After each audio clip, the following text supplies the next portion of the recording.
Good day, ladies and gentlemen. It is Tuesday, June 13th, 2023. I'm here with my friend, colleague, and not coincidentally, the CEO of Fireweed Metals. We're talking today because Fireweed put out 43101 for its Mactung tungsten deposit, which is immediately adjacent to the probably better known zinc deposits that it's currently expanding. Those of you that know Fireweed are obviously aware that they've already got themselves a world-class and then some zinc deposit. Some of you may not be as aware that they also, and this morning is proof, given the resource estimate, have their hands on a world-class tungsten deposit. As it happens, I have a bit of history with tungsten. My father was a senior executive at the company that mined next door to Mactung and in fact drilled out Mactung way back in the day. This is a big deposit. I mean, Brandon will give you some of the details, but just as a forward to that, take it from me that even on a world scale, this is actually a very large tungsten deposit, and the grade is good. And I can tell you, because tungsten does have these periods when it has big price increases. If you're a guy like me looking for something to invest in, looking for a company to talk about in tungsten, they are very few and far between. China dominates the market. It's a fairly opaque market where it's all long-term contracts, but the price has been increasing a little bit lately. It's up over $300 per MTU. MTU is 10 kilograms, 22 pounds. But I'm going to let Brandon walk you through these new numbers. But you know, take it from me. This is a big tungsten deposit. Yeah, so big day for us. There's a historic resource on it, which was one we've been talking about, with all the necessary disclaimers around a historic resource. But it was good now, just over a year after we announced the binding LOI to purchase the project, to be able to put out our own resource. Right. So this was a modernization of the estimation methodology. This was a pretty comprehensive resampling and reassaying and relogging process. So this was about 43101. That's sort of the main reason why you did this? Well, the old one was 43101. Okay. And interestingly, the CIM guidelines are pretty much the same, but interpretation of them has changed. I think a particularly noteworthy change, even really in the last few years, is the necessary use of constraining, so pit constrained or underground constrained, and underground, making sure that you are able to fit it into mining shapes, right? So this is something that was not best practice until really a couple of years ago. Okay. So a lot of resources are going to change as we start to move towards that. But this reaffirms pretty comparable to the old one in terms of contained metal. So about 30 million MTU in the indicated resource and about 7.5 million in MTU in the inferred resource.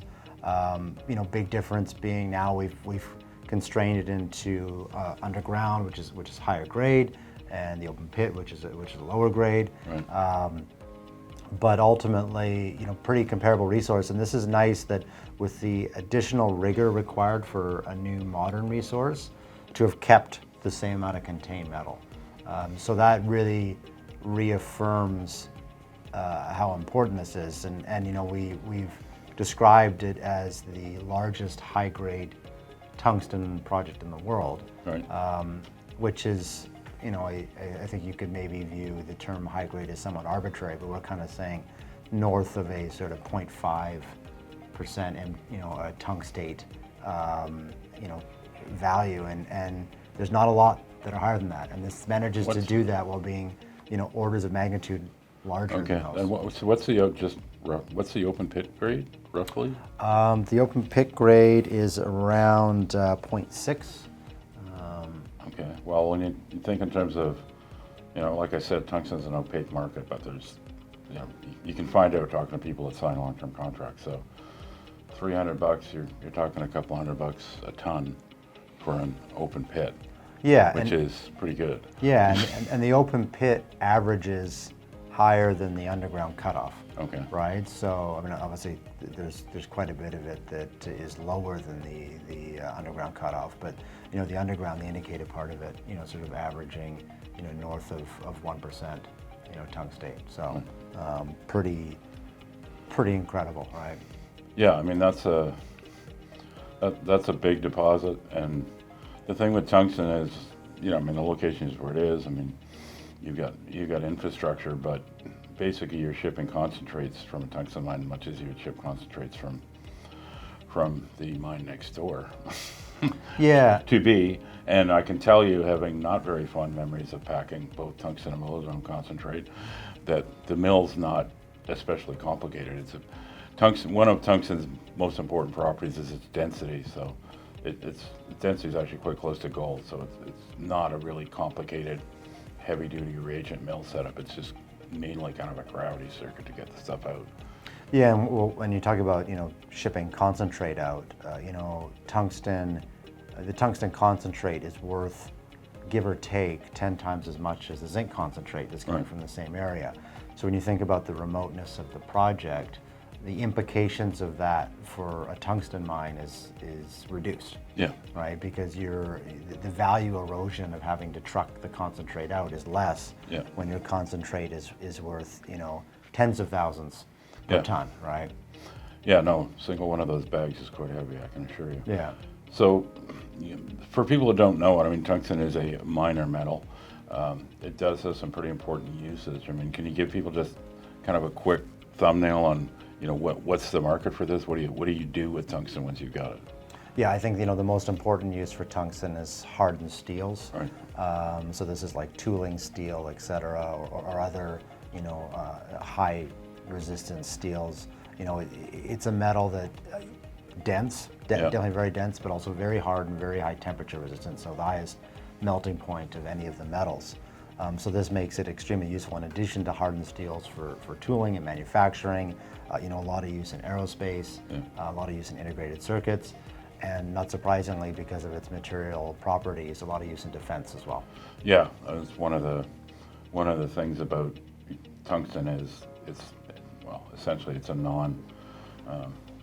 non-nuclear and thereby non-reactive metal that can be used for some of the same things as depleted uranium, like essentially for tank armor, things like that. And it's a very good, it's a very useful metal. I mean, it's one of those ones where China's kind of dominated the market. It's a little bit like rare earths that way, but I think we're going to get to the point here. The Chinese mines that I know of, and it was way back in the day when my dad was an executive of Canada Tungsten, those mines have been going a long time. Nobody really knows what the resources are. But if you've got the same concerns about China restricting exports, basically because they want to use it themselves, the potential for tungsten to have a real move should not be ignored. I mean, in my lifetime investing in this stuff, there's been a couple of times where tungsten's gone 100, 200% really quick. Because if China decides to cut exports back for any reason, there is basically nowhere else to get it. There's a few small high-grade mines around, that's it. There is no big supplier.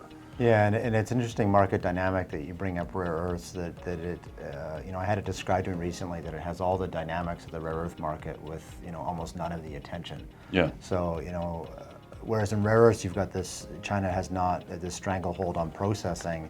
In tungsten, it's also mine supply they dominate, right? So 85% of mine supply is China. Quite opaque what their reserves are, and another 5% of mine supply-ish is thereabouts is Russia, and the U.S. government just recently mandating that any defense contractors in the U.S. by 2026 cannot source tungsten or rare earths from anywhere in the value chain that has touched Russia or China. Yeah.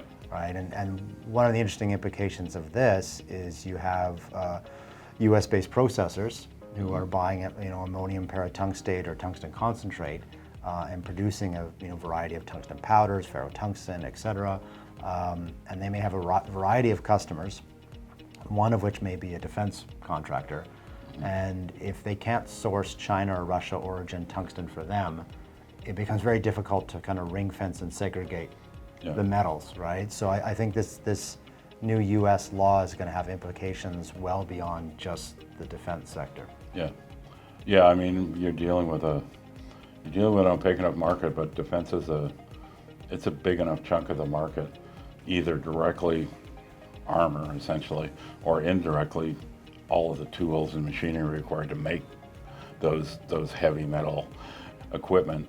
You take that combination, you know, it doesn't take a lot of marginal supply going offline to really move that market. And like I said, it's just not, you know, I can tell you because it's a metal that I know somewhat because of my history. It's just not one where you're going to go out and find 20 companies that do or even can produce this stuff. They just aren't there. So the interesting thing about this project is that North American Tungsten, you know, done a feasibility study on it. They've taken it all the way through the environmental assessment in Yukon. They got a positive recommendation, and they did so at a scale that indicates that this could be a dominant or you know, like overwhelmingly perhaps more than half supplier of tungsten for North America. Right? And so when you've got the U.S. viewing tungsten, you know, certainly the DoD viewing tungsten as their number 2 concern, and no domestic or North American sources of it, you know, a project like this very quickly becomes strategic. Right. So what are the plans now that you've got the resource? I mean, where do you go from here? Yeah, you know, the intent was to publish a PEA pretty quickly on the back of the resource. Okay. We decided that the old feasibility study missed some real opportunities in metallurgy. Okay. So we're going to do a metallurgical, you know, program Q2 or Q3 and Q4 this year. Okay. And hopefully that leads into a much better PEA as a result in early There's no next real year. field work needed at this point. It's basically it's a done deal. Yeah, you know what? what? Resource. And that it's 75% or more by tons indicated. You know, this is, you know, one of the things that was concerning buying a second project is do you have this big second mouth to feed? But it doesn't need a lot of capital right now. So, you know, looking forward to getting that PEA out and then hopefully fast tracking it to feasibility study and final permitting. Okay.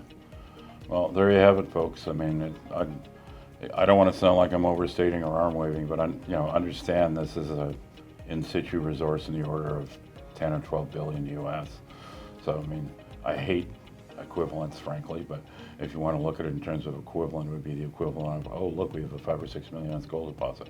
That's basically the scale that Mactung is. So, you should be paying attention to Fireweed anyway. Great management, great project, great lead investors, but now you've got a second reason to pay attention. Thank you, Brandon, for updating us on the project. Yeah, thank you very much. And if anyone has any more questions, you can email us at info@fireweedmetals.com or go to www.fireweedmetals.com.